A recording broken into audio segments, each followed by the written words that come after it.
গুনাহগার, আমি আল্লাহর কাছে ক্ষমা চাও, আমি তোমাদেরকে ক্ষমা করে দিব। যে রাত্রিতে আল্লাহ ডাক দিয়ে বলেন, ও বান্দামা, তোমাদের মধ্যে যারা অভাবগ্রস্ত, আমি আল্লাহর কাছে রিজিক চাও, আমি আল্লাহ তোমাদেরকে রিজিক দিব। যে রাত্রিতে আল্লাহ তাবারক ওয়া তাআলা ডাক দিয়ে বলেন, বান্দারে, তোমাদের মধ্যে যারা অসুস্থ, আমি আল্লাহর কাছে শিফা চাও, আমি আল্লাহ শিফা দান করব। সুবহানাল্লাহ বলেন। সেই আজিম ও শান বরকতপূর্ণ রাত্রটা আমরা পেয়েছি দয়াল নবীর সদকাতে। যে রাত্রিতে নবীজি সারা রাত্র ভরে আল্লাহর ইবাদত করতেন, পরের দিন তিনি রোজা রাখতেন। শুধু তাই নয়, মা আয়েশা সিদ্দিকা রাদিয়াল্লাহু তাআলা আনহা বলেন, মাহে রমাদানের পরে নবীজি যেই মাসে সবচেয়ে বেশি রোজা রাখতেন, সেটার নাম হলো এই শাবান মাস। সুবহানাল্লাহ বলেন। কোন কোন মাসে নবী সারা মাসই রোজা রাখতেন, শাবান মাসে কোন কোন মাসে কিছু কিছু ছেড়ে দিতেন।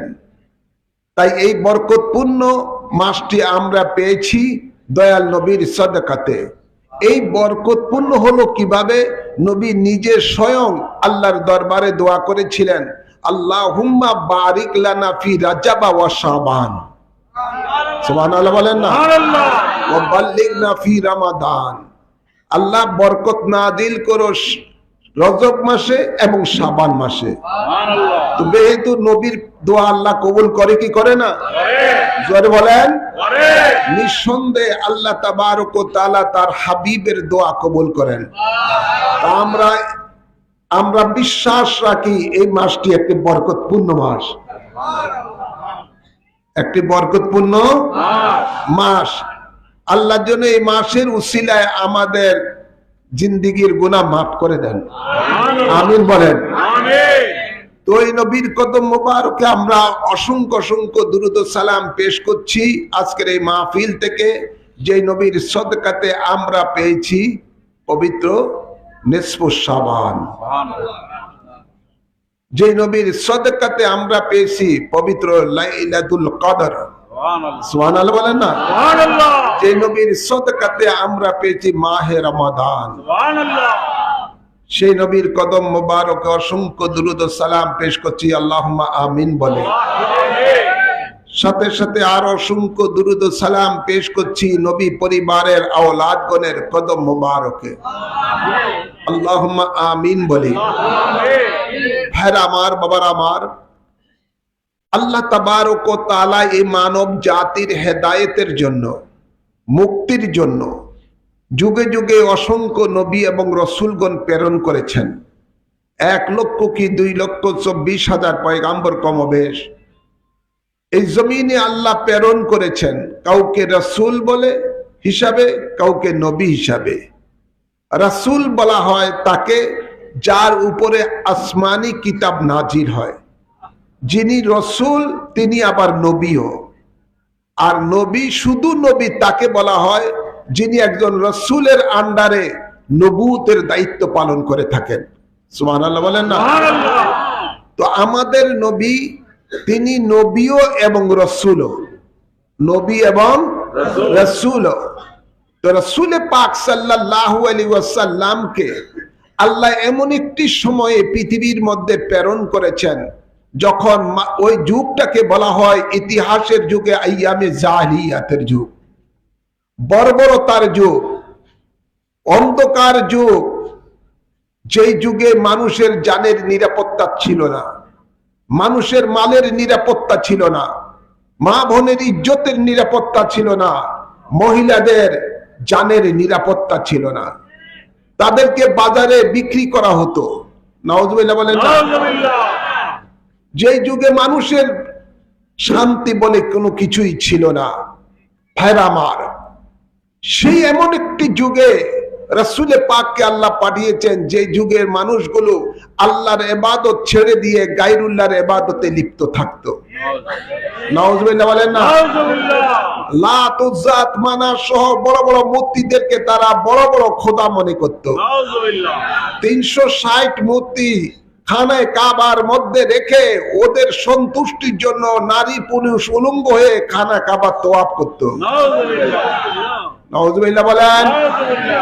ওদের ওই দেব দেবীর খুশির জন্য তারা কি করত, পশু কোরবানি দিয়ে ওই পশুর রক্ত খানায় কাবার দেয়ালের মধ্যে লেপন করে দিত। এমন একটি সময় রাসূলে পাককে আল্লাহ দুনিয়াতে প্রেরণ করেছিলেন যে যুগে মানুষগুলো কেউ চন্দ্রের ইবাদত করত, কেউ সূর্যের ইবাদত করত, কেউ নক্ষত্রের ইবাদত করত, কেউ আগুনের ইবাদত করত, কেউ গাছপালা পশু পাখির ইবাদত করত। নাউজুবিল্লাহ বলেন।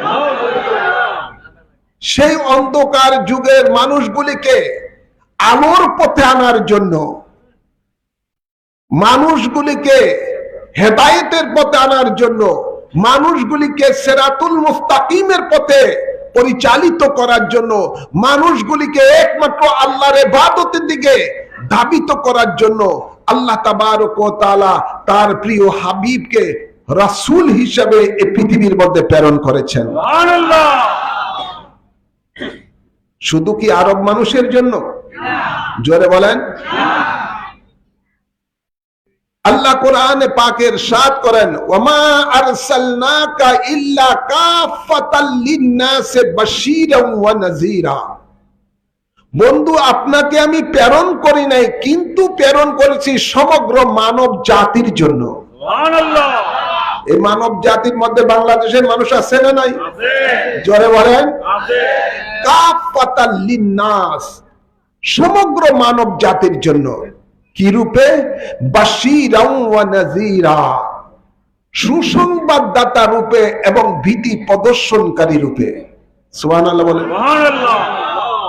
ভাইরা আমার, তো আল্লাহ তাবারক ওয়া তাআলা এই মানব, সমগ্র মানব জাতির জন্য যে মুক্তির সনদ নিয়ে এসেছেন, সেই মুক্তির সনদটার নাম হলো পবিত্র কোরআন। সুবহানাল্লাহ। আল্লাহ তাবারক ওয়া তাআলা ইরশাদ করেন, ইয়া আইয়ুহার রাসূল, হে রাসূল, বাল্লিগ, পৌঁছিয়ে দিন, মা উনজিলা ইলাইকা মির রাব্বিক, আপনার রব, আপনার প্রভু আপনার উপরে যাহা অবতীর্ণ করেছেন। সুবহানাল্লাহ বলেন। সুবহানাল্লাহ। নির্দেশ দিয়েছেন কে? আল্লাহ। নির্দেশ দিয়েছেন আল্লাহ। আল্লাহর এই নির্দেশ ক্রমে রাসূলে পাক সাল্লাল্লাহু আলাইহি সাল্লাম এই পবিত্র আল্লাহর কোরআনের বাণী ওদের কাছে পৌঁছিয়েছেন যারা গায়রুল্লাহর ইবাদতের মধ্যে লিপ্ত ছিল, যারা পশু পাখির ইবাদতের মধ্যে লিপ্ত ছিল, যারা বিভিন্ন আপনার দেব দেবীর পূজা করত, আগুন গাছপালা পশু পাখির পূজা করত, তাদের কাছে এই কোরআনের বাণী আল্লাহর নির্দেশে পৌঁছিয়েছেন। এই পৌঁছানোটা কি সহজ ছিল?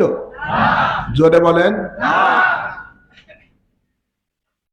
ওরা ওদের কাছে যখন এই কোরআনের বাণী, তাওহীদের বাণী, রিসালাতের বাণী নিয়ে গেলেন, ওরা বললেন, হে মুহাম্মদ, আমরা অনেক আগে থেকেই আমাদের পূর্বপুরুষ যে পথে ছিল, যে ধরনের ইবাদত করত, লাত উজ্জাত মানাতের ইবাদত করত, আমরা তাদেরই ইবাদত করব, তোমাকে আমরা বিশ্বাস করি না। তুমি যার ইবাদত করার কথা বলছো তাদেরকে তো আমরা দেখি না, সুতরাং আমরা কেন তার ইবাদত করব? নাউজুবিল্লাহ বলেন। তারা আল্লাহর নবীর কথা শুনলেন না। আল্লাহর নবী বলেন, দেখো, তোমাদের সমাজে আমি ছোট থেকে বড় হয়েছি, কোনোদিন তোমাদের কাছে কারোর সাথে কোনো আমি প্রতারণা করেছি? না, করেন নাই। কারোর সাথে কোনো মিথ্যা কথা বলেছি? না, তাও করেন নাই। তোমরা মূল্যবান সম্পদ আমার কাছে আমানত রেখেছো, কখনো আমি কি তোমাদের আমানতে খেয়ানত করেছি? তারা বলেন, না, তাও করেন নাই। তাই তো আপনাকে আল আমিন বলে আমরা ডাকি। সুবহানাল্লাহ বলেন না? সুবহানাল্লাহ। তারা বললেন, হে মুহাম্মদ সাল্লাল্লাহু আলাইহি সাল্লাম, আপনি যদি এই মুহূর্তে বলেন পশ্চিম দিকে থেকে একটা পাহাড় পূর্ব দিকে চলে গেছে, পূর্ব থেকে একটা পাহাড় পশ্চিমে চলে গেছে, আমরা নির্দ্বিধায় সেটা বিশ্বাস করব, যেহেতু আপনি কখনো মিথ্যা কথা বলেন না। সুবহানাল্লাহ বলেন। সুবহানাল্লাহ। কিন্তু আপনি যে খোদার দাওয়াত দিচ্ছেন, যে ইলার কথা বলছেন, সেই ইলাকে আমরা মানতে পারবো না। নাউজুবিল্লাহ বলেন, আওয়াজ করে বলেন না নাউজুবিল্লাহ। নবী তাদেরকে উদ্দেশ্য করে বলেন, কুলু লা ইলাহা ইল্লাল্লাহ তুফলিহু, তোমরা যদি লা ইলাহা ইল্লাল্লাহ কলেমা পড়ো তাহলে তোমরা সফলতা লাভ করতে পারবে। তারাও সেটা মানলেন না।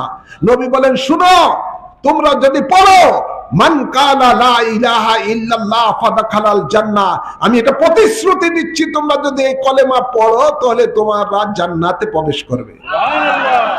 নবীর কথা তাও মানলেন না তারা। আল্লাহর নবীকে বিভিন্ন ভাবে তারা অত্যাচার অবিচার করা শুরু করলেন।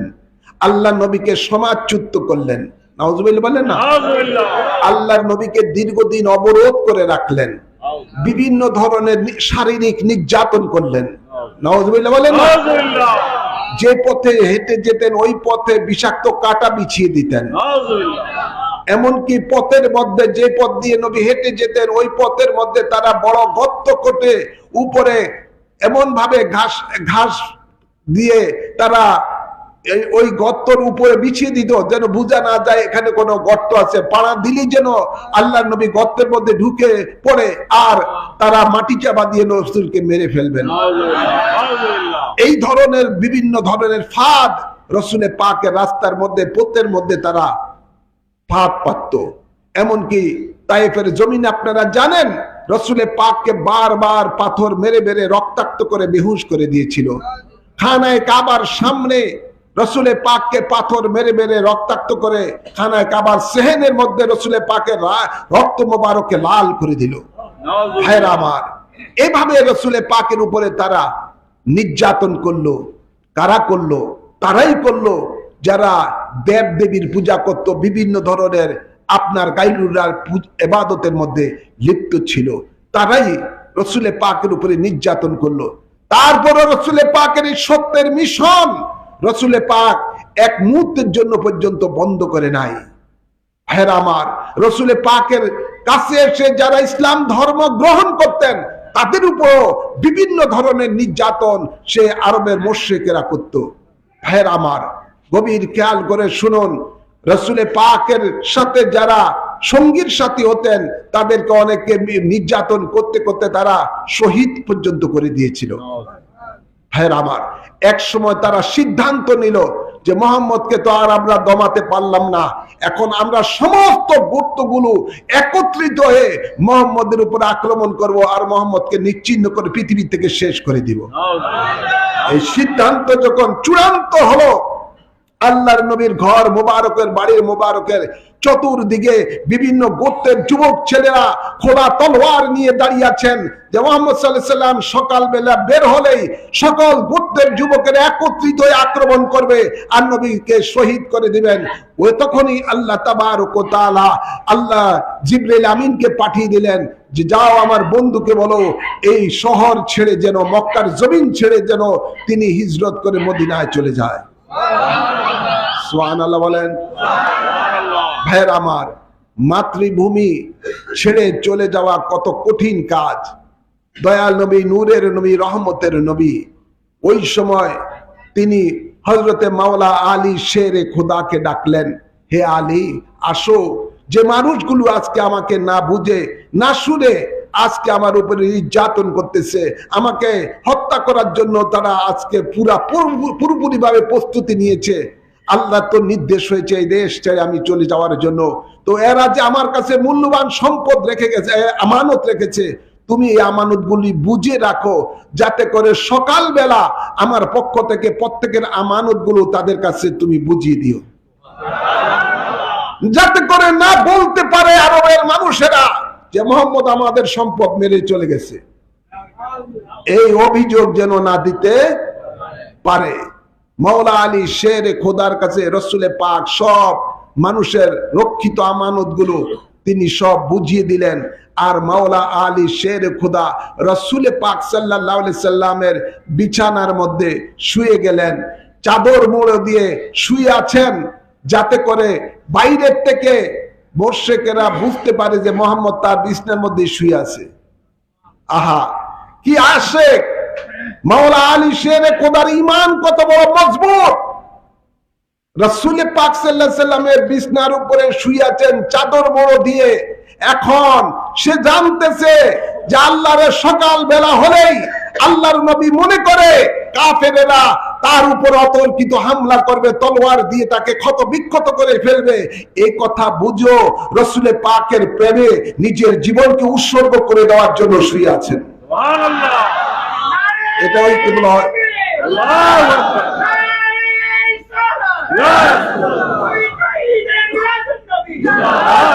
এই জন্য দয়াল নবী বলেন, তোমাদের ঈমান ততক্ষণ পর্যন্ত পরিপূর্ণ হবে না যতক্ষণ পর্যন্ত না তোমাদের জানের চাইতে আমি রসুলকে ভালো না বাসো। মাওলা আলী শের খোদা সেটাই শিক্ষা দান করে গেছেন গোটা উম্মতে মুহাম্মদীকে। দেখো আমি কিভাবে রসুলে পাকের জন্য আমার জান কোরবান করে দিই। সুবহানাল্লাহ বলেন না? সুবহানাল্লাহ। ভাইয়ের আমার, বাবার আমার, সেই দিনই দয়াল নবী মাতৃভূমি ছেড়ে দিয়ে হযরতে সিদ্দিক আকবরের কে বহু আগের থেকে জানিয়ে দিয়েছিলেন যে হতে পারে একদিন হে আবু বকর তোমাকে নিয়ে আমার এই মক্কার জমিন থেকে হিজরত করতে হবে।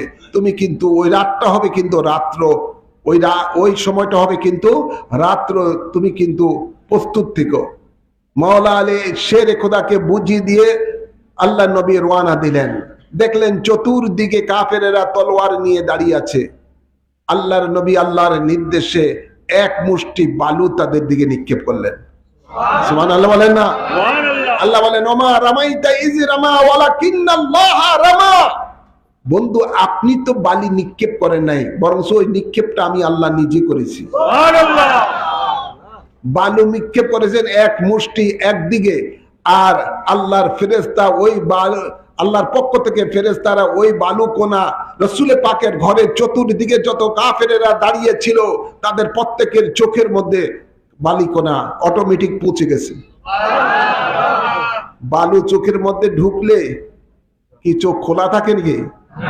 চোখ কচলাইতেছে, আর আল্লাহর নবী তাদের সামনে দিয়ে বেরিয়ে যাচ্ছেন, তারা দেখে না। সুবহানাল্লাহ বলেন। দয়াল নবী গেলেন সিদ্দিক আকবর রাদিয়াল্লাহু তাআলা নূর ঘরের মধ্যে, যে ঘরটা দরজার মধ্যে টোকা দিলেন, টোকা দিতে দেরি সাথে সাথে ভিতর থেকে আওয়াজ আসলো লাব্বাইক ইয়া রাসূলুল্লাহ, লাব্বাইক ইয়া হাবিবাল্লাহ। আল্লাহর নবী জন্য দরজার সাথে সাথে খুলে দিলেন। আল্লাহ নবী বলেন ও আবু বকর কি ঘুমাও নাই? ইয়া রাসূলুল্লাহ ঘুম তো ওই দিন থেকে আমার জীবন থেকে চলে গেছে, যেই দিন আপনি বলেছিলেন এই মক্কার জমিন থেকে আমাকে নিয়ে আপনি কোনো একদিন রাত্রিতে হিজরত করবেন, সেই দিন থেকে তো আমার পিঠ আমি বিছনায় লাগাই নাই, পিঠটা আমি দরজার মধ্যে লাগিয়ে সারা রাত অপেক্ষা করতাম কখন নাকি আপনি আসবেন। সুবহানাল্লাহ। আর আপনি যদি এসে যদি দরজা নক করেন আর আমি আবু বকর যদি শুয়ে থাকি, তাহলে তো এর থেকে বড় বেয়াদবি আমার আর হতে পারে না। সুবহানাল্লাহ বলেন না? সুবহানাল্লাহ। এটাকেই বলা হয় তাজিমে রাসূল, এটাকেই বলা হয় ইশকে রাসূল। এখন তো আমরা শুধু মুখে মুখে আশেক, আসলে কামের মধ্যে দাঁড়ে কাছে নাই। ঠিক না বাড়ি? আশেক, আশেক কাকে বলা হয়? সাহাবায়ে কেরামদের থেকে শিখুন। কি নবীর প্রেমিক কাকে বলা হয়? সাহাবায়ে কেরাম থেকে শিখুন। এই জন্য নবী বলেন আসহাবী কান্নুজুম, উম্মত আমার সাহাবীরা হলো তোমাদের জন্য আকাশের নক্ষত্র। নক্ষত্র দেখে যেমন নাবিক দিক নির্ণয় করে, তেমনি ভাবে ঈমান কি জিনিস, ইশকে রাসূল কি জিনিস, উম্মতে মুহাম্মদকে শিখতে হবে সাহাবায়ে কেরামের কাছ থেকে। আজকালকার তো আমাদের দেশের মধ্যে মানুষ এত অমানুষ হয়ে গেছে, আজকে নবীর দুশ্মনেরা যা দুশ্মনদের কাছে আজকে নবীর মর্যাদা শুনে ওগুলি বিশ্বাস করে। মুনাফিকদের কাছ থেকে নবীর সম্বন্ধে শুনে ওটাকে বিশ্বাস করে। এদেশের মধ্যে ঈমানদার খুবই কম, শতকরা মনে হয় 4-5 জন আছে কিনা সন্দেহ আছে। ঈমানদারের বড় অভাব।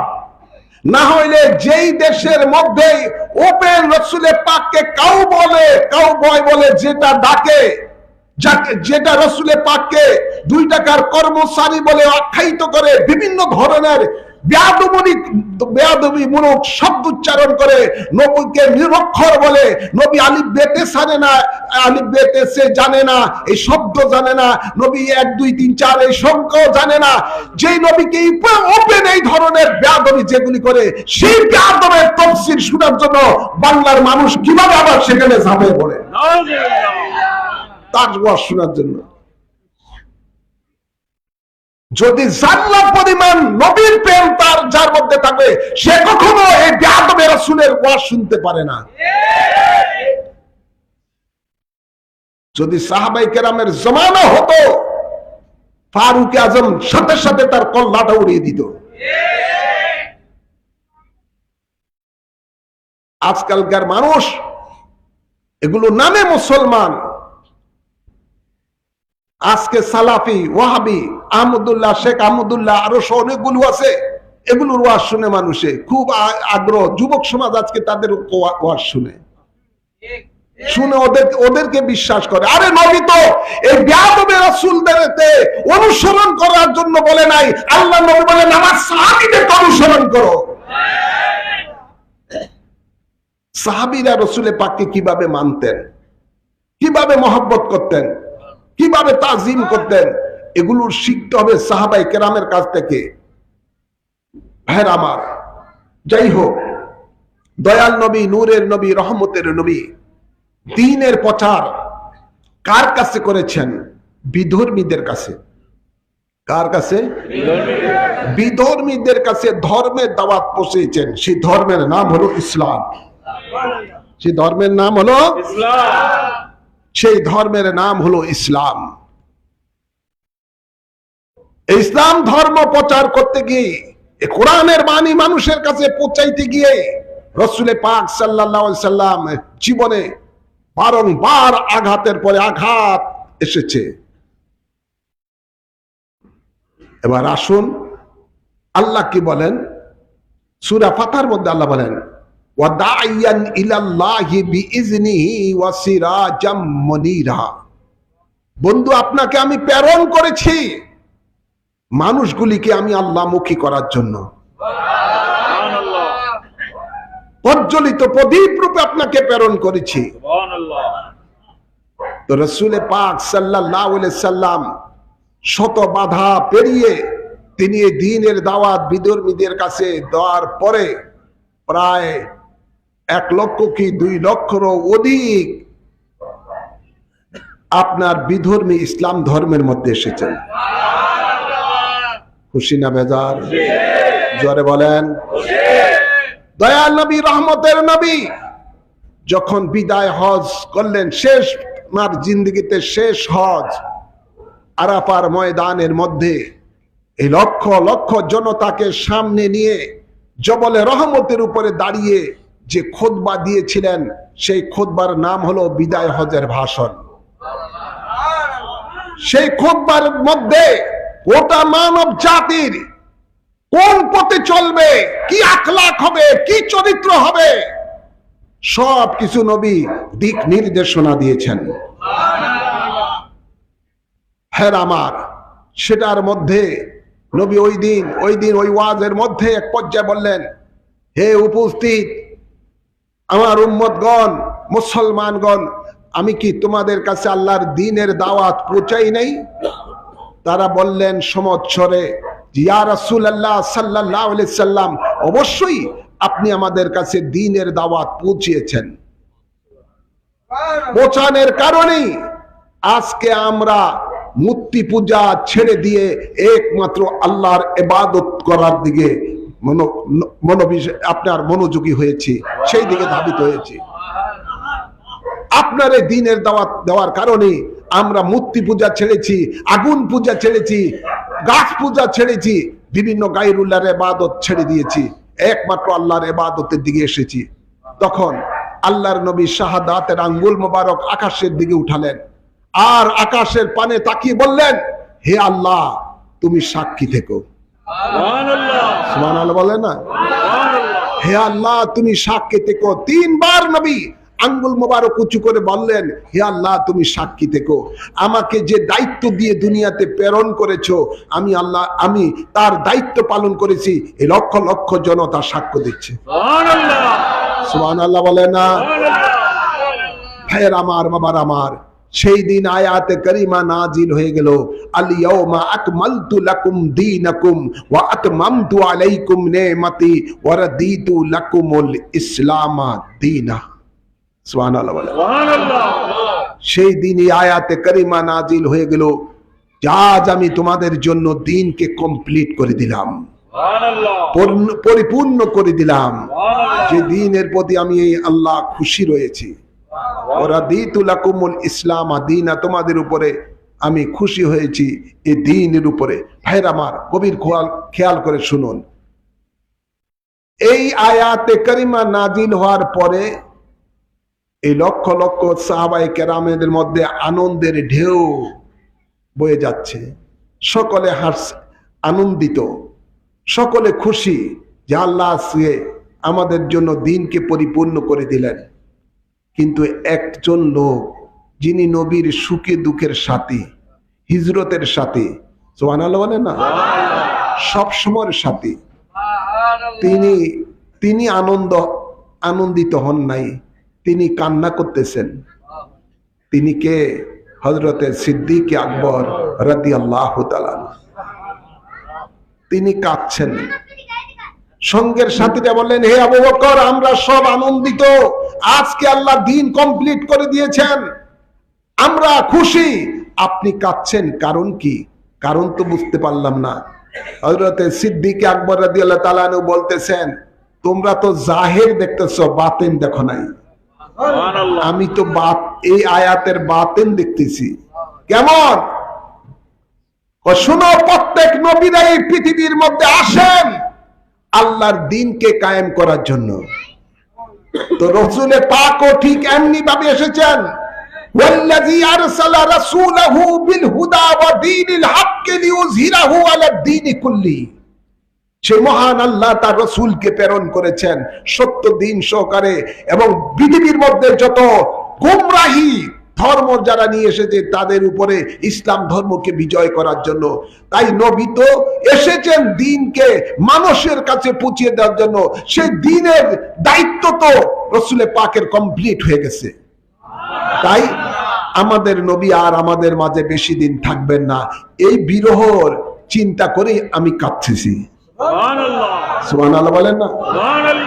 ঠিক তেমনি বেশ আল্লাহর হাবিব রাহমাতুল্লিল আলামিনের জীবনে ওই ভাষণই ছিল শেষ ভাষণ, সেই হজে ছিল শেষ হজ। তার বেশ কিছুদিন পরে আল্লাহর নবী দুনিয়া থেকে বিদায় নিয়েছেন। ভাইয়ের আমার, বাবার আমার, তা আমার বলার কথা এটাই ছিল, ওই দিন দয়াল নবী বলেছিলেন আরাফার ময়দানের মধ্যে, বাল্লিগু আন্নি ওয়ালাউ কানা আয়াতান, হে আমার সাহাবীরা, তোমাদের মাঝে যদি কোরআনের একটা আয়াতও থাকে, এই আয়াতটা ওখানে পৌঁছে দাও যেখানে এই আয়াত পৌঁছে নাই। সুবহানাল্লাহ বলেন না? সাহাবায়ে কেরামেরা আল্লাহর হাবিবের পক্ষ থেকে নির্দেশ পাওয়ার পরে কেউ বাড়িতে গেছেন, কেউ বাড়িতে যান নাই। কাফেলা বেঁধে বেঁধে তারা পৃথিবীর বিভিন্ন দিক ছুটে গেছেন এই দ্বীনের দাওয়াত নিয়ে। সুবহানাল্লাহ বলেন না? কোন সাহাবায়ে কেরামদেরকে দ্বীনের দাওয়াত নিয়ে যাওয়ার কারণে বিধর্মীরা তাদেরকে শহীদ পর্যন্ত করে দিয়েছেন, বিভিন্ন অত্যাচার করেছেন তাদের উপরে। কিন্তু এই দ্বীনের দাওয়াত প্রচার প্রসার বন্ধ হয় নাই। আমার মূল কথা হলো এটাই যে দ্বীনের দাওয়াত মানুষের কাছে রাসূল পৌঁছেছেন বিধর্মীদের কাছে। সাহাবায়ে কেরামেরা দ্বীনের দাওয়াত পৌঁছিয়েছেন বিধর্মীদের কাছে। এই ধারাবাহিকতা প্রায় 1350 বছর পর্যন্ত একাধারে ছিল। সুবহানাল্লাহ বলতেন? কত বছর? 1350 বছর। 1350 বছর এই দ্বীনের দাওয়াত পৌঁছিয়েছেন। সমস্ত মুসলমানেরা চার মাযহাবের ইমাম বলেন, চার তরিকতের ইমাম বলেন, সলফে সালিন বলেন, আইম্মে মুস্তাহিদিন বলেন, গৌস বলেন, কুতুব বলেন, সকলেরা এই দ্বীনের দাওয়াত বিধর্মীদের কাছে পৌঁছিয়েছেন। আমরা দেখি বাংলাদেশে, উপমহাদেশে আল্লাহর ওলিরা এই বিধর্মীদের কাছে ইসলাম ধর্ম প্রচার কারণে পৌঁছিয়েছেন, তাদের কাছে তাবলীগ করেছেন, যার কারণে এই উপমহাদেশের মধ্যে আজকে কোটি কোটি মুসলমানের জন্ম। ঠিক না বেটি? রাসূল পাকের এই দ্বীন ধর্মের, ইসলাম ধর্মের খুঁটি উসুল নবী বলেন 5টি। বুনিয়াল ইসলামু আলা খামসিন, শাহাদাতে আল্লাহ ইলাহা ইল্লাল্লাহু ওয়া আন্না মুহাম্মাদার রাসূলুল্লাহ ওয়া ইকামিস সালাতা ওয়া ইতাইজ যাকাতা ওয়া সাওমি রমাদানা ওয়া হজ্জিল বাইতা ইন ইসতাতা ইলাইহি সাবিলা। নবী বলেন ইসলামের স্তম্ভ উসুল 5টি, কলেমা, নামাজ, রোজা, হজ, যাকাত। এর থেকে কোন কিয়ামত পর্যন্ত কোন ব্যক্তিকে একটা উসুল কমাইতেও পারবে না, বাড়াইতেও পারবে না, যেহেতু আল্লাহ দ্বীনকে পরিপূর্ণ করে দিয়েছেন। আল ইয়াউমা আকমালতু লাকুম দীনাকুম, দ্বীনকে পরিপূর্ণ করে দিয়েছেন। আর নবী বলেন সেই দ্বীন, ইসলামেরই স্তম্ভ হলো 5টি। এখানে বাড়ানো কমানোর কারণ সুযোগ জ্বলবে না, কোনো সুযোগ নাই। দুঃখজনক হলো সত্য, ইহুদি নাসারাদের যেগুলো পরোক্ষভাবে ইসলামকে ধ্বংস করার জন্য বিভিন্ন ধরনের কলা কৌশল তারা অবলম্বন করেছে। এর মধ্যে একটা কৌশল হলো এই ভারতের মধ্যে আপনার এই দেওবন্দের মধ্যে থেকেই, দেওবন্দ মাদ্রাসার মধ্যে থেকেই এক লোকের দ্বারা, তার নাম হলো ইলিয়াস মেওয়াতি, তার দ্বারা নতুন ভাবে এই তাবলীগের একটা নাম দিয়ে মানুষকে গোমরাহ করার জন্য, মানুষকে সত্যিকার দ্বীন থেকে বিচ্যুতি করার জন্য একটা ষড়যন্ত্র শুরু করেছে। এটার বয়স মাত্র 100 বছরের মতো। কত? প্রায় 100 বছরের মতো।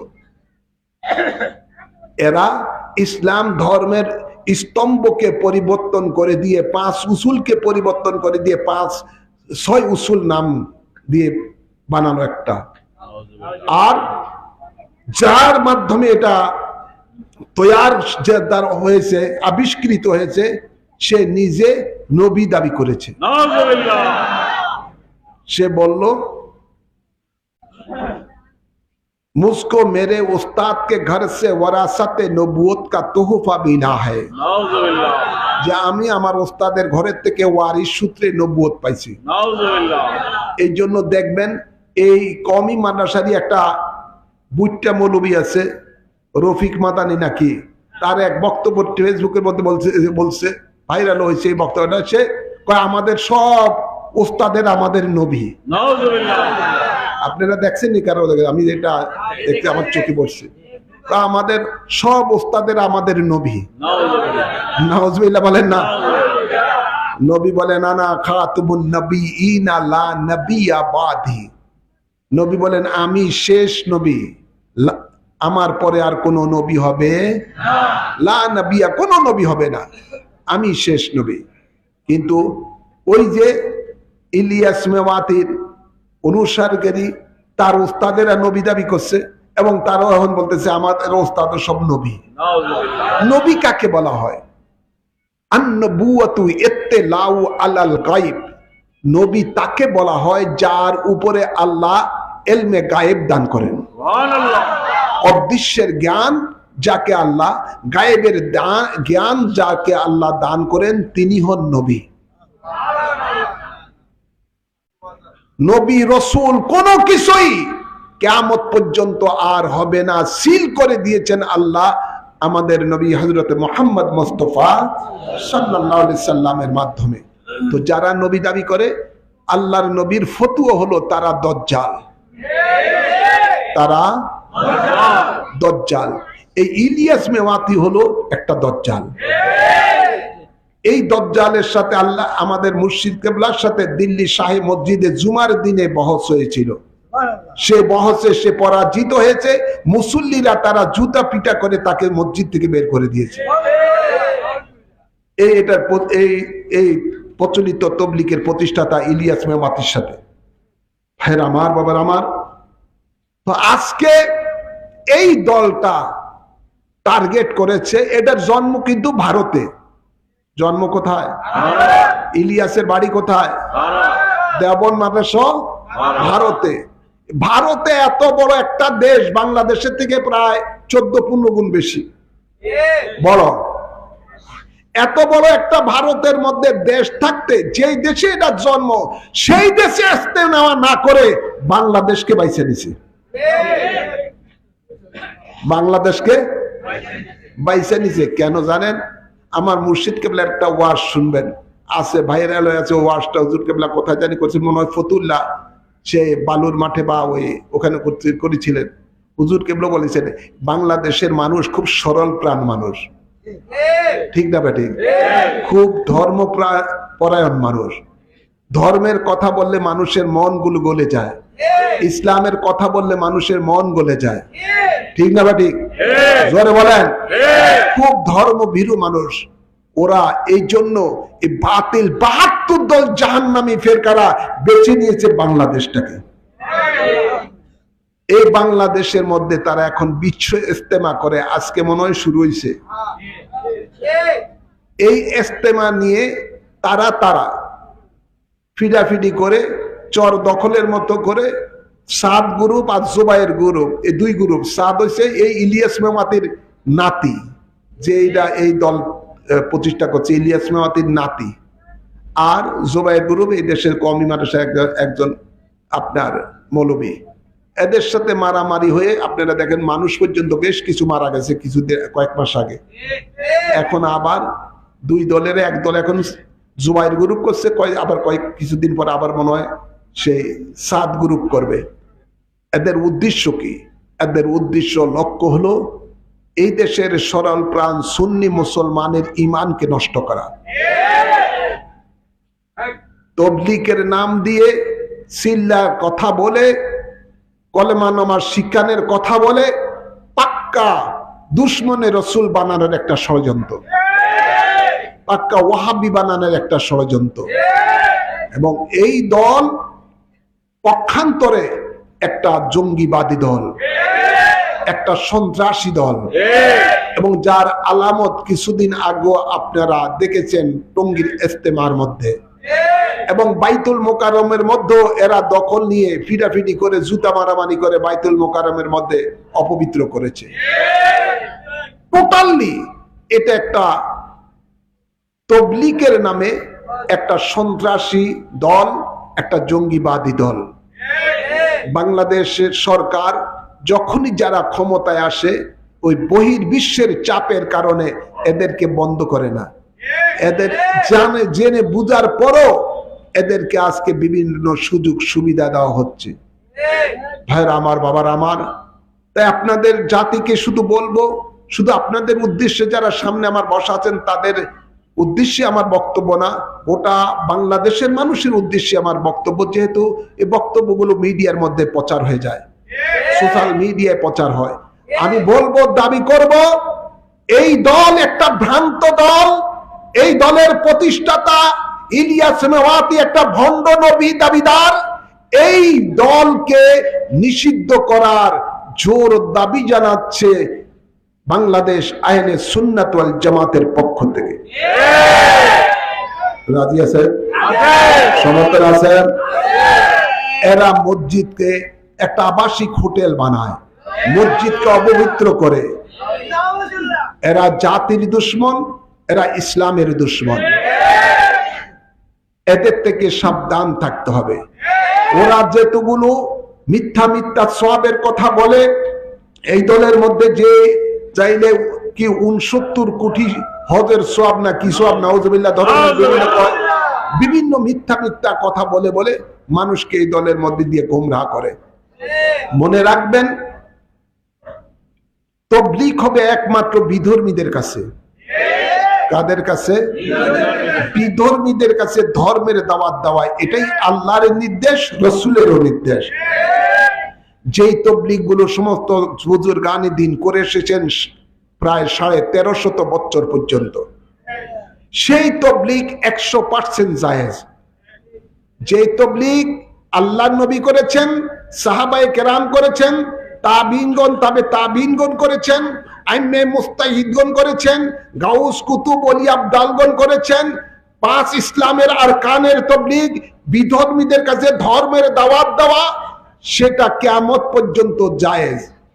কিন্তু তবলিগের নামে ইলিয়াস মেমাতির স্বপ্নে প্রাপ্ত যেই দল, এই দল সম্পূর্ণ সত্যিকার রাসূলে পাকের তবলিগের বিপরীত। এরা তবলিগের নামে মানুষকে ধোঁকা দেয়। মুসলমানের কাছে মুসলমানের হবে তাসগীর, ওয়াজ নসিহত, যেটা আপনাদের সামনে এতক্ষণ ধরে আমি করতেছি, উলামায়ে কেরামেরা করতেছেন। মুসলমান মুসলমানের কাছে তাসগীর করবেন, ওয়াজ নসিহত করবেন, মাসলা মাসাইল শিক্ষা দান করবেন। এর জন্য মসজিদকে আবাসিক হোটেল বানানোর কোনো সুযোগ নাই। লা রুহবানিয়াতা ফিদ্দীন, ইসলামের মধ্যে কোনো বৈরাগ্যতা নাই। ইসলাম শান্তির ধর্ম, ইসলাম মানবতার ধর্ম, ইসলাম সহমর্মিতার ধর্ম, ইসলাম ভ্রাতৃত্ববোধের ধর্ম। তোমরা তবলিগের নামে একজন আরেকজনের মাথা ফাটাবা, এই তবলিগ তো রাসূলে পাক করে নাই।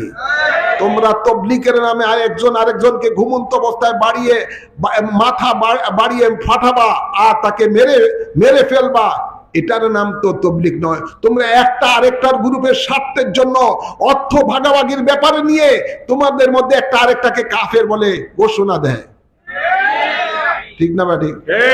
সাতপন্থী জুবাইর পন্থীরে কয় কাফের, আবার জুবাইর পন্থী সাতপন্থীরে কয় কাফের। আছে না নাই? জোরে বলেন। চলছে তাদের মধ্যে কাফেরের ছড়াছড়ি। আসলে উভয়টাই খারাপ, উভয়টাই খারাপ। দুধের মুদ্রার এই পিঠ আর ওই পিঠ। এরা স্বার্থের জন্য আজকে নিজেদের মধ্যে এই ধরনের তাদের দ্বন্দ্ব। ভাইরা আমার, বাবার আমার,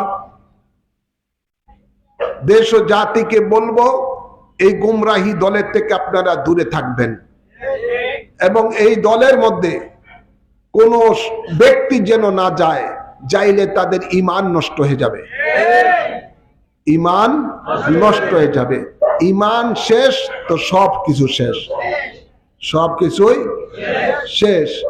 আল্লাহ এই জাতিকে হেদায়েত দান করুন, আমিন বলেন, আমিন বলেন। তো নবী পাক সাল্লাল্লাহু আলাইহি সাল্লাম আমাদের কাছে আল্লাহর পক্ষ থেকে যে কোরআন পৌঁছিয়েছেন, এই কোরআন মানুষকে আলোর পথে নেয়, এই কোরআন মানুষকে হেদায়েতের পথে নেয়। যালিকাল কিতাবু লা রাইবা ফীহি হুদাল লিল মুত্তাকিন। এই কোরআন আল্লাহ ভয় যার অন্তরে আছে, আল্লাহর ভয় যার অন্তরে আছে, তাদেরকে এই কোরআন হেদায়েতের পথ দেখাবেন। তাই আসুন আমরা সকলে কোরআন সুন্নাহর আলোকে নিজের জীবন গড়ি, সমাজ গড়ি, ব্যক্তি জীবন গড়ি, পারিবারিক জীবন গড়ি, দেশ গড়ি। আল্লাহ কবুল করুন। আমাদের সমাজের মধ্যে তথাকথিত একটা দল জামাতে ইসলামী, তারা বলে আমরা কোরআনের আইন চাই। ওরা কোরআন সুন্নাহ বলে না, সুন্নাহ বলে না। অথচ বিদায় সদে ভাষণে নবী বলেন, উম্মত তোমাদেরকে আমি দুইটি জিনিস দিয়ে যাচ্ছি, একটা হলো কোরআন আর একটা হলো সুন্নাহ। এই দুইটি জিনিসকে যদি তোমরা আঁকড়ে ধরো, অনুসরণ করো, কখনো পথভ্রষ্ট হবে না। ওরা রসুলের সাথে এত বিদ্বেষী যে ওরা রসুলে পাকের সুন্নাহকে বাদ দিয়ে কোরআনের আইন চাই, কোরআনের আইন চাই, সৎ লোকের শাসন চাই। এই ধরনের স্লোগান তাদের মধ্যে আছে। আবার এখন তাদের বক্তা তথাকথিত ওই দুশ্মনের রাসূল বক্তা যেটা আজহারি, এটা তো একদের মধ্যে তাওহীদের ভিত্তিতে আসুন আমরা সব এক হই। এখানে রেসালত নাই, কথা বলছেন না? এখানে রেসালত নাই, তারা শুধু তাওহীদ নিয়ে আছে। রেসালতের বিরুদ্ধে, কেননা এরা তো দুশ্মনে রাসূল, দুশ্মনে রাসূল। এরা এরা এরা হলো ইহুদি নাসারাদের এজেন্ট।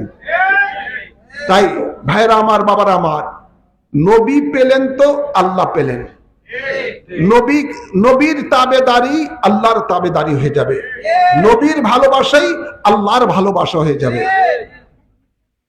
আর নবীর সাথে নাফরমানি আল্লাহর সাথে নাফরমানি হয়ে যাবে। তাই আমাদের সকলের সুন্নি জামাতের স্লোগান, ইসলামিক ফ্রন্ট বাংলাদেশের স্লোগান হলো কোরআন সুন্নাহর আলো,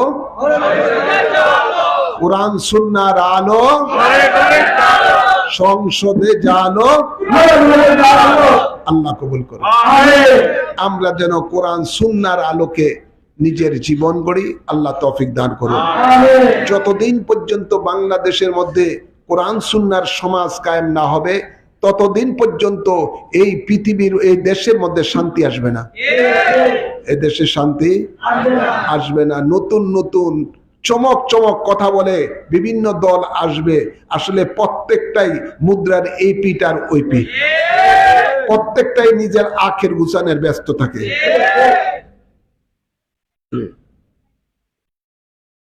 তো আমরা চাই কোরআন সুন্নাহর সমাজ আল্লাহ কায়েম করার জন্য, এই জন্য আপনাদের সকলকে ঐক্যবদ্ধ হতে হবে।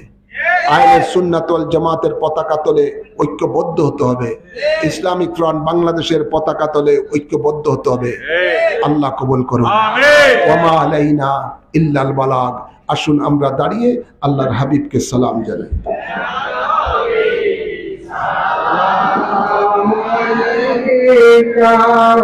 Ya Rasul salam alayka, ya Habib salam alayka, salawatullah alayka, la jo iman tum par phir कुर्बान हो तुम पर, दिल क्यों रहमान हम पर, या शफी अल-मुज़नबीना, या नबी सलाम अलैका, या रसूल सलाम अलैका, या हबीब सलाम अलैका, सलावतुल्लाह अलैका।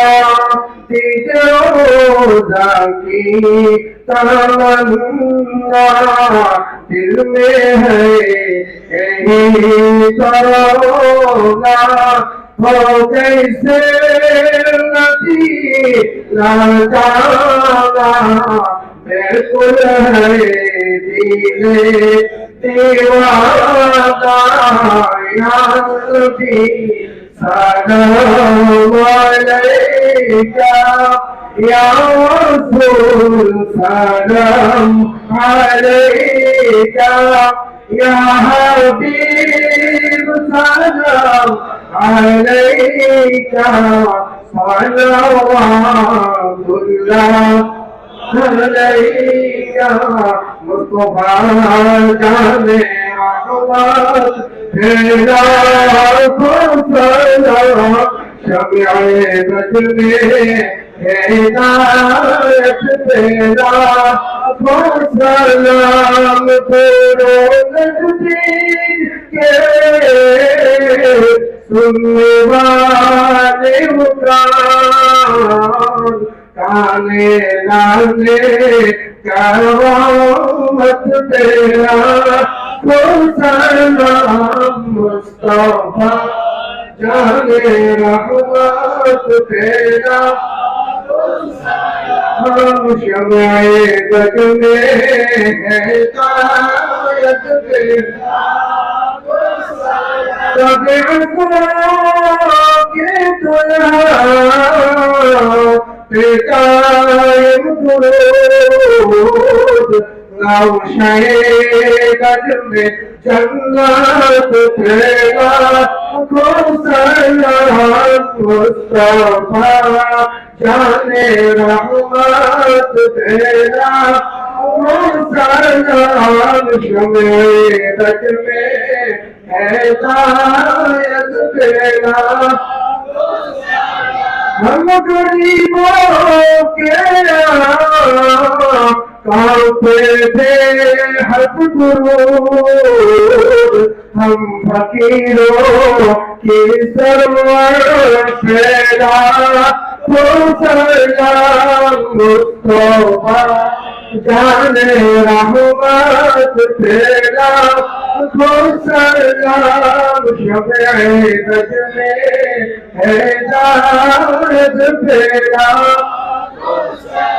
शफ़ी मालिकी अम्बरी शफ़ी मालिकी इमाम हम्बल हनीफ चारों बागे इमामत तेरा तो सलाम मुस्तफा जाने रहमत तेरा तो सलाम शफ़े गज में हिदायत तेरा तो सलाम जागीर कलमा में उन बातें मुस्तफा हिकमते आला मुर्शिद इमाम रब्बानी पे लाखों सलाम मुस्तफा जाने रहमत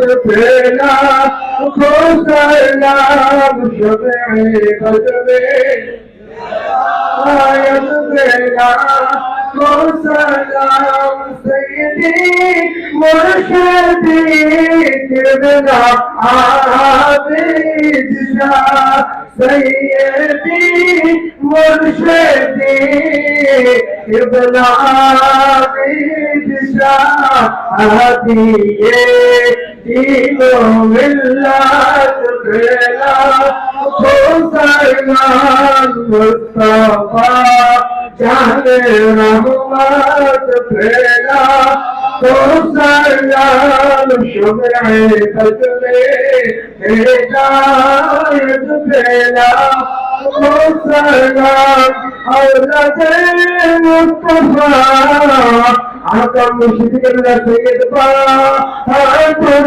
शाह सैयदी मुर्शिदी किबला बहादुर शाह इमाम आले सुन्नत तेरा तो सलाम मुस्तफा जाने रहमत तेरा तो सलाम शफ़े गज में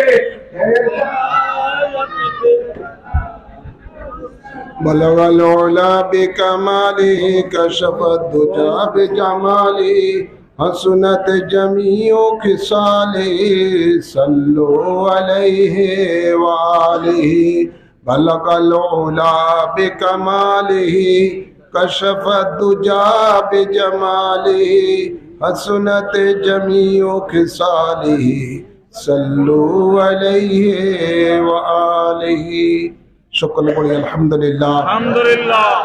এখন ইনশাআল্লাহ মুনাজাত হবে। মুনাজাতের পূর্বে আসুন আমরা আমাদের জীবনের সকল গুনাহ মোচনের জন্য, আল্লাহর সন্তুষ্টি অর্জন করার জন্য, আল্লাহর হেফাজতে রহমতে থাকার জন্য, আল্লাহর জান্নাত পাওয়ার জন্য, 100 শহীদের সওয়াব পাওয়ার জন্য কোরআন সুন্নাহর আলোকে যে বায়াত সহি বায়াত, সে বায়াতের নাম হলো বায়াতে রাসূল সাল্লাল্লাহু আলাইহি ওয়াসাল্লাম। আমরা সেই বায়াতটা গ্রহণ করি আর আল্লাহর এই নিয়ামতগুলি আমরা লাভ করি। আল্লাহ কবুল করুন। প্রত্যেকে বায়াতে রাসূল গ্রহণের নিয়তে ডাইন হাত সামনের দিকে বাড়িয়ে দেন। আমি যা বলি আমার সাথে সাথে বলবেন। বলুন বিসমিল্লাহির রহমানির রহিম। আমি ঈমান আনিলাম আল্লাহ ও রাসূলের উপর, ঈমান আনিলাম কোরআন ও হাদিসের উপর, জীবনে যত পাপ করিয়াছি সমস্ত পাপ হইতে তওবা করিলাম। আমার দ্বীন ও ইসলাম তাজা করিতেছি, দিলের সহিত স্বীকার করিতেছি লা ইলাহা ইল্লাল্লাহু মুহাম্মাদুর রাসূলুল্লাহ। আমি বায়াত গ্রহণ করিতেছি আপনার উসিলায় হযরত মুহাম্মদ মুস্তাফা সাল্লাল্লাহু আলাইহি ওয়াসাল্লামের কাছে ইসলামের 5টি স্তম্ভের উপরে কলেমায়ে শাহাদাত, নামাজ, রোজা, যাকাত, হজ আমি সাক্ষী দিতেছি আল্লাহ এক আছেন, আল্লাহ ছাড়া কোনো মাবুদ নাই। হযরত মুহাম্মদ মুস্তাফা সাল্লাল্লাহু আলাইহি ওয়াসাল্লাম আল্লাহর শেষ নবী, শেষ রাসূল। 5 ওয়াক্ত নামাজ আদায় করিব, রমজান শরীফে রোজা রাখিব, যাকাত ফরজ হইলে যাকাত দিব, হজ ফরজ হইলে হজ করিব, কোনো হারাম কাজ করিব না, আল্লাহ ও রাসূলের নাফরমানি করিব না, আল্লাহর সাথে কাহাকেও শরীক করিব না। মওত পর্যন্ত বায়াতে রাসূল সুন্নি আকীদা ঠিক রাখিব। আল্লাহুম্মা আমিন। একটা জোরান বুকের মধ্যে আল্লাহ আমাদের এই বায়াতকে কবুল করুন। এই বায়াত মৃত্যু পর্যন্ত ঠিক রাখলে আল্লাহর জান্নাত পাওয়া যাবে। আল্লাহ কবুল করুন। আপনাদের দরবার হাজীগঞ্জ ইমামে রব্বানী দরবার শরীফ, এই দরবারে আল্লাহর মহান একজন জিন্দা ওলি আবেশাল মাদানী শুয়ে আছেন, ওনার রুহানি ফয়েজ হাসিল করবেন। আমার লেখা সাবিলুন নাজাত, কানজুল অজায়েব, দুটোটা কিতাবের মধ্যে তরিকতের সমস্ত সবক দেওয়া আছে। এই কিতাব সংগ্রহ করে সবকগুলো আদায় করবেন, দুনিয়া আখেরাতে নিয়ামত পাবেন, আল্লাহর ওলি হয়ে কবরে যাওয়ার ব্যবস্থা হবে। আল্লাহ কবুল করুন। আমার মহান মুর্শিদের বয়ান, বয়ান ইমামে রব্বানী, অত্যন্ত গুরুত্বপূর্ণ বয়ান। এই কিতাব আপনারা সংগ্রহ করবেন। আমার আরেকটি কিতাব রয়েছে বয়ানুন নাজাত, এটা অত্যন্ত মূল্যবান, ইমান ও আকীদার উপরে কিতাব, এটাও সংগ্রহ করবেন। আল্লাহ আমাদেরকে এই সহি পথে চলার তৌফিক দান করুন। আমিন বলেন। সূরা ফাতিহা একবার পড়ুন, সূরা ইখলাস 3 বার পড়ুন। আউযু বিল্লাহি মিনাশ শাইতানির রাজিম। বিসমিল্লাহির রহমানির রহিম। আলহামদুলিল্লাহি রাব্বিল আলামিন। ইহদিনাস সিরাতাল মুস্তাকিম, সিরাতাল লাযিনা। বিসমিল্লাহির রহমানির রহিম। কুল হুয়াল্লাহু আহাদ, আল্লাহু সামাদ। কুল হুয়াল্লাহু আহাদ।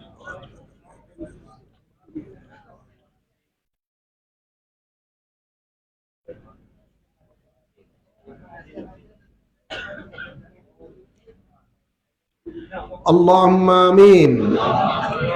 الصلاة والسلام عليك يا سيدي يا رسول الله. انظر حالنا يا نبي الله. اسمع قالنا يا رحمة للعالمين. اللهم ربنا أفرغ علينا وتوفنا مسلمين. أنت ولينا فاغفر لنا وارحمنا وأنت خير الغافرين. اللهم إنك عفو كريم تحب العفو فاعف عنا. اللهم ربنا آتنا في الدنيا حسنة وفي الآخرة حسنة وقنا عذاب النار وقنا عذاب القبر وقنا عذاب الحشر وقنا عذاب السكر وقنا عذاب الميزان.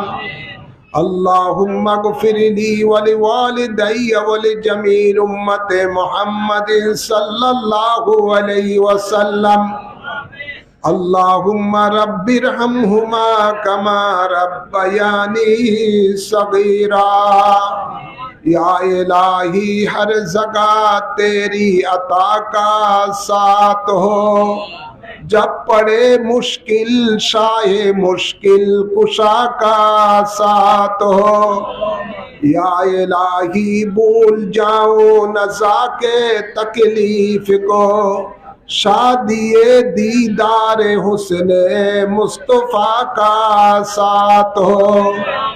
या इलाही जब गर्मी महशर से बढ़ के बदन, दामाने महबूब की ठंडी हवा का साथ हो। या इलाही जब चलूं तारीक राहे पुल से रात, आब ताबे हाशिमी नूरुल हुदा का साथ हो। या इलाही जब सरे शमशीर पर चलना पड़े, रब्बे सल्लिम कहने वाले गमज़दा का साथ हो। या इलाही जबे मैं गिरा से ख्वाबे सिर उठाओ, दौलते बेदार इश्क मुस्तफा का साथ हो। या इलाही जबे नामे आमाल खुलने लगे, आइबे पोशे खल के सत्तारे खता का साथ हो। या इलाही जो दुआ नेक मैं तुझसे करूं, कुदसियों के लब से आमीन रब्बना का साथ हो। आमीन बोले ना। या इलाही जब जो दुआ नेक मैं तुझसे करूं, कुदसियों के लफ्ज़ आमीन रब्बना का साथ हो। या इलाही जब तक हम लोगों के जान रहे, तुझके सदके तेरे महबूब पर कुर्बान रहे। उस रहे या ना रहे फरिए के दुआए ही, नज़ा के वक्त सलामत हम लोगों के ईमान रहे। नज़ा के वक्त सलामत हम लोगों के ईमान रहे। यही इल्तिजा तुझसे खुदाए दो जहां मेरी, कि हो कुर्बान तेरे महबूब के कदमों पे जा मेरी। या रसूल अल्लाह या हबीब अल्लाह, तेरे चौकट मेरा किबला, तेरा कूचा जना मेरी। मेरा ईमान तेरा इश्क तेरा जिक्र जा मेरी। आमीन बोले ना।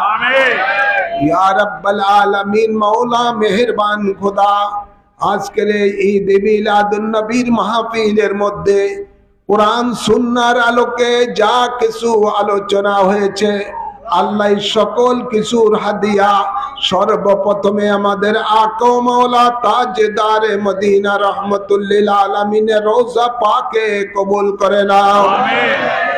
এর সব সকল আম্বিয়ে কেরামের আরওয়াহ পাকে কবুল করে নাও। সকল সাহাবায়ে কেরামের আরওয়াহ পাকে কবুল করে নাও। সকল আহলে বাইতে রাসূলগণের আরওয়াহ পাকে কবুল করে নাও। সকল আজওয়ায়ে মুতাহারার আরওয়াহ পাকে কবুল করে নাও। সকল তাবিন তবে তাবিন ইমামে মুস্তাহিদিন গাউস কুতুব ওলি আবদালগণের আরওয়াহ পাকে কবুল করে নাও।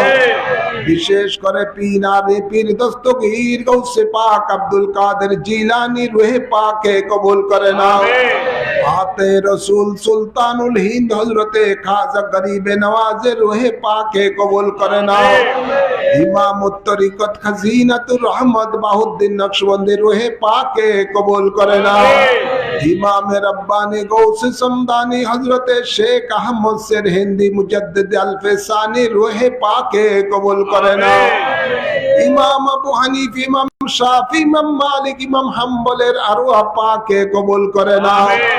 বিশেষ করে আমাদের মহান মুর্শিদ আওলাদের রাসূল গৌসে জামান ইমাম রব্বানি সিদাবে শালমাদানি রয়ে পাকে কবুল করে নাও আমার জান্নাত বাসিনী আম্মা জানে রয়ে পাকে কবুল করে নাও আমার ছোট ভাই শেখ জায়েদ মুজাদ্দিদের রহে পাকে কবুল করে নাও আল্লাহ আমাদের মাঝে যাদের মা বাপ দাদা দাদি নানা নানি শ্বশুর শাশুড়ি আত্মীয় স্বজন কবরবাসী হয়ে গেছে সকলের আরোহার মাঝের সওয়াব কবুল করে নাও সকলের কবরকে জান্নাতের বাগান হিসাবে কবুল করে নাও আল্লাহ যত আশিকান মুরিদান মুহিব্বান কবরবাসী হয়ে গেছে সকলের আরোহার মাঝের সওয়াব কবুল করে নাও বিশেষ করে আল্লাহ এই মাছবাজার আল্লাহ শীতলক্ষা এলাকার যত আশিকান মুরিদান মুহিব্বান যত আল্লাহ সুন্নি মতাদর্শ যত ব্যক্তি কবরবাসী হয়ে গেছে সকলের আরোহার মাঝের সওয়াব কবুল করে নাও বিশেষ করে মাছবাজার ঈদ মিলাদুন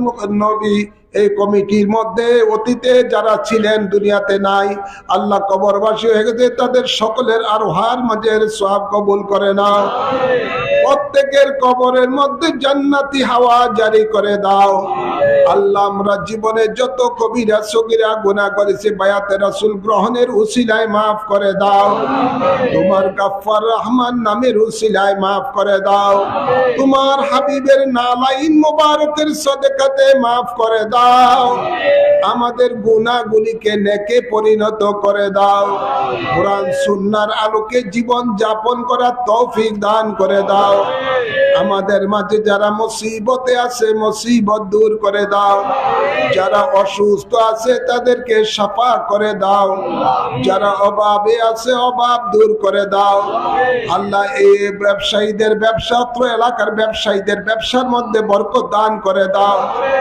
ইয়া রাব্বাল আলামিন যে সমস্ত মা বোনেরা পর্দায় থেকে হাত তুলেছে তাদেরকে তোমার মায়ার বান্দি হিসেবে কবুল করে নাও বাচ্চাদের লেখাপড়ার মধ্যে বরকত দান করে দাও আল্লাহ এলাকার মানুষের ব্যবসার মধ্যে বরকত দান করে দাও এই মাহফিলের জন্য যারা শারীরিক মানসিক আর্থিক ভাবে সাহায্য সহযোগিতা করেছেন সকলকে দুই জাহানের নিয়ামত নসিব করে দাও আল্লাহ সকলের আমিনকে কবুল করে নাও সকলের হাজতকে কবুল করে নাও আল্লাহুম্মা উসিলনা ইলা মাকাসিদিনা ওয়া তুব আলাইনা ইন্নাকা আনতাত তাওয়াবুর রহিম اللهم تقبل منا إنك أنت السميع العليم وتب علينا إنك أنت التواب الرحيم بجاه حبيبك سيد المرسلين وصلى الله تعالى على خير خلقه سيدنا ونبينا وشفينا وحبيبنا